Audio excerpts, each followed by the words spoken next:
nenen oğudun, diyar nenen nurana, gelte değil şan verip bu devletli devrana.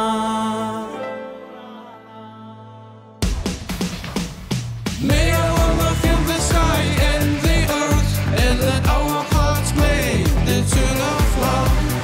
Let our blessed people reflect the grace that gave us our land and all that we have. May Allah fill the sky and the earth, and let our hearts play the tune of love. Let our blessed people reflect the grace that gave us our land and all that we have.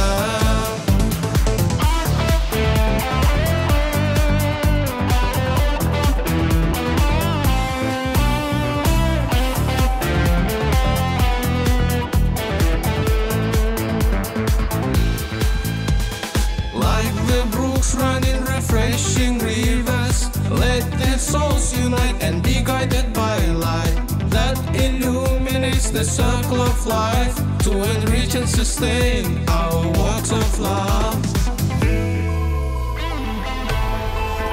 Schöne Blumen überall wieder Freude, Krone, lass uns leben heute all mit Herzensjubel erfüllen. Wie die Sonne und der Mond wärmt Erde, Herzenfreud, wie Graniten schwamm wir Lob unser Leben heute.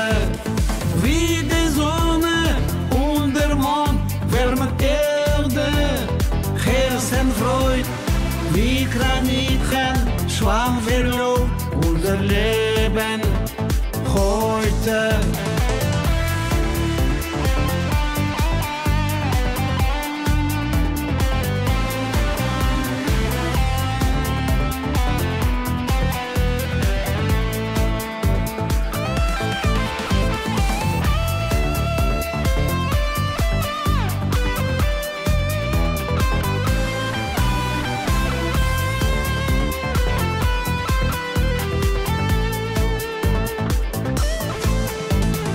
Asmanımız parahat, dünya dolsun ovada, bedu atın badına, yor ulusun doğama. Asmanımız parahat, dünya dolsun ovada, bedu atın badına, yor ulusun doğama. Gölgeten arzular mıdam yerde boğuşsun, yıllar düşünme gelsin, toylar toya ulaşsın. Gölgeten arzular mıdam yerde boğuşsun, yıllar düşünme gelsin, toylar